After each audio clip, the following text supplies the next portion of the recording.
Ready to unlock the power of seamlessly connecting your SQL Server database to your Node.js application on Google Cloud. Let's break down the process step by step. Starting with configuring your SQL Server instance, ensure that remote connections are enabled and that you have a dedicated SQL Server user with the necessary permissions. For your Node.js application to access the database, you will need the server's IP address or hostname as well.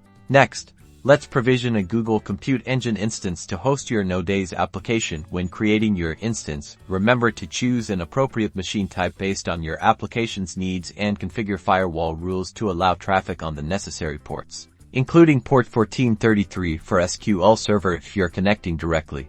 With your instance up and running, SSH into it and set up your Node.js environment. Install Node.js and npm, then install the tedious package using npm, which is a popular and reliable driver for connecting to SQL Server from Node.js.